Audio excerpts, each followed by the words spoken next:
경제 속속 시간입니다. 오늘은 경제부 한지희 기자와 함께합니다. 안녕하세요. 네, 안녕하세요. 네, 오늘 첫 소식은 저도 이거 SNS에서 본 적이 있는데 요즘에 중국산 아이스크림이 SNS에서 큰 인기더라고요. 어떤 제품인가요? 요즘 초등학생들 사이에서 인기가 많은 중국산 아이스크림 이야기인데요. 이 인기 있는 제품 이름이 메롱바거든요. 네. 제조사는 중국 텐진 소재의 한 식품업체로 중국산입니다. 제가 오늘 스튜디오에도 들고 와봤는데 네. 이게 특이한 점은요. 시간이 지나도 녹지 않고 제형이 이렇게 보시는 것처럼 젤리로 변해가지고 네. 이 마치 혓바닥을 연상시킨다는 겁니다. 이제 국내 유통업체 중에서는 GS25가 가장 빠르게 해당 제품을 판매하기 시작했는데요.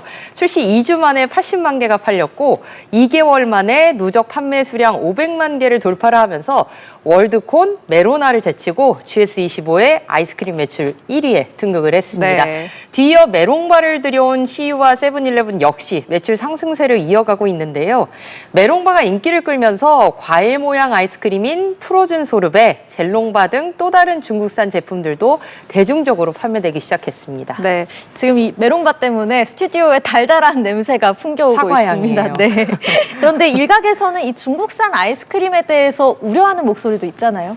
그렇죠. 아까 보신 것처럼 이거 지금 초록색이잖아요. 네. 그러니까 일부 중국산 아이스크림에 들어간 이 타르게 식용 착색료 같은 성분이 인체에 유해할 수 있기 때문인데요.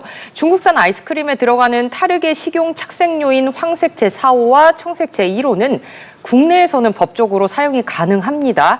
다만 국내 아이스크림 제조사들은 유해성 논란이 있어서 거의 사용하지 않고 있는데요. 네. 유럽연합에서 황색 제4호를 천식 유발물질로 간주를 했고 청색 제1호는 어린이들에게 과잉 행동을 유발할 수 있다는 연구 결과가 나오면서 문제가 됐기 때문입니다. 같은 이유로 미국에서는 2027년부터 타르 색소 사용을 금지하기로 결정을 했고요.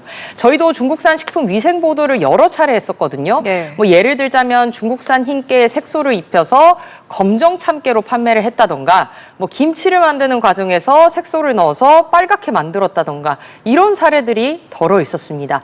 재밌는 음식이어서 호기심에 먹어볼 수는 있지만 여전히 논란이 많은 성분이 사용되는 만큼 주의는 좀 필요해 보입니다. 네, 그렇네요. 자, 두 번째 주제는 은행 예금 얘기입니다. 시장 금리가 오르면서 요즘에 시중은행 정기 예금이 인기더라고요. 연 3%대 예금도 등장을 했다고요? 그렇습니다. 이제 시중은행의 예금 금리가 저축은행보다 높은 금리 역전 현상이 나타나고 있는데요.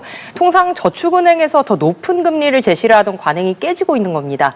은행들이 예금 금리를 얼마나 올렸는지 함께 보실게요. SC제일은행은 최근 한 예금 상품의 최고 금리를 기존 2.85%에서 연 3%로 올렸고요. 카카오뱅크, 우리은행, 국민은행 등 다른 은행들도 일제히 예금 금리를 연 2.7%대 이상으로 올렸습니다.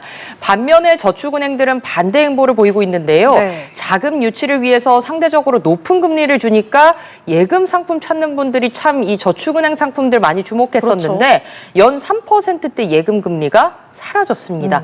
보시면 현재 저축은행 예금 중 가장 높은 금리는 연 2.9%인데요. OK저축은행과 조흥저축은행 두 곳에서만 이 정도의 금리를 받을 수가 있고요. 다른 곳은 2.8%대 금리에 그쳤습니다. 이처럼 금리 구조가 뒤바뀌면서 예금 상품 선택 때도 만기 기간 등 예금 형태를 세밀하게 비교해 보시는 게 좋겠습니다. 네. 이 예금 금리 역전 현상이 일반적인 현상은 아닌 것 같은데 왜 이렇게 됐을까요? 아무래도 이제 최근에 코스피가 사상 최고치를 경신을 하면서 증시 랠리가 이제 이어지고 있잖아요. 예. 그러니까 이제 은행 예금 자금들이 증시로 이동하는 머니 무브 현상이 뚜렷해지고 있는 겁니다. 5대 은행의 요구불 예금 흐름을 보면 지난 10일 기준으로 619조 원 정도였거든요. 요구불 예금은 언제든지 인출이 가능한 투자 대기성 자금인데 이게 전달과 비교하면 29조 원가량 줄었습니다. 반면 국내 증시의 투자자 예탁금은 같은 기간 13조 원 불었고요. 비투 규모를 나타내는 증시 신용거래 융자 잔액도 2조 7천억 원 늘었습니다. 네. 금융권에서는 예금 금리 인상이 은행 자금 이탈 속도를 늦추는 역할을 할 수 있을지 주목하고 있습니다. 네, 다음 주제입니다.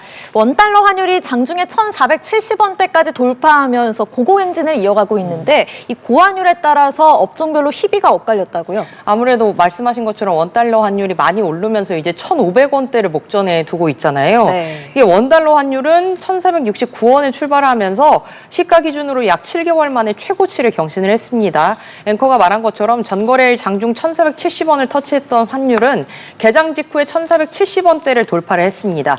환율이 이렇게 가파르게 뛰면서 수출입 기업뿐만 아니라 개인들 사이에서도 직업군이나 투자 형태에 따라서 희비가 엇갈리고 있습니다. 유튜브 수익을 달러로 정산받는 유튜버들의 수익 저절로 늘고 있습니다. 네. 미국 주식에 투자한 서학개미들 환차익을 누릴 수가 있겠죠. 수출 기업들도 실적 개선 기대감이 커졌습니다. 근데 반면에 유학생이나 아니면 국내 기업의 해외 주재원들은 원화 가치가 하락하면서 경제적으로 압박이 가중이 되고 있고요. 항공사, 여행사들도 수익성 악화에 직면한 상태입니다. 네. 과거 환율이 급등할 때마다 코스피가 급락을 하고 경제 위기론이 확산을 했었는데요. 좀 지켜봐야겠습니다. 네.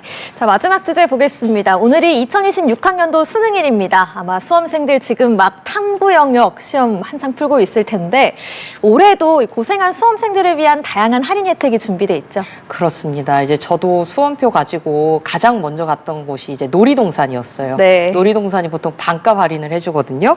근데 올해도 빼놓을 수가 없겠죠. 이제 롯데월드는 내일부터 30일까지 어드벤처와 아쿠아리움 등에서 최대 반값 할인을 실시를 합니다. 네. 에버랜드도 수험생이라면 오는 30일까지 2만 원에 입장을 할 수 있고 다양한 경품 혜택이 담긴 응원 부적 카드도 증정을 합니다. 서울랜드 등 각 지역 놀이공원들도 연말까지 수험생 특별 할인에 나섰는데요. 신세계나 롯데 등 백화점을 비롯해서 호텔, 식당들도 다양한 할인 행사를 마련을 했고요. 항공업계도 할인 티켓을 판매하는 등 수능 이벤트에 동참을 했습니다. 어디 가실 때 수험표와 신분증 지참하시는 거 꼭 잊지 마시고 네. 고생한 만큼 많은 혜택 누렸으면 좋겠습니다. 네, 수험생들이 이제 얼마 안 있으면은 정말 자유를 또 만끽을 할 수가 있을 그렇죠. 텐데 정말 고생 많았습니다. 오늘 경제 속속은 여기까지 듣겠습니다. 지금까지 재미있고 유익한 경제 이야기 경제부 한지희 기자와 함께했습니다. 고맙습니다. 네, 감사합니다.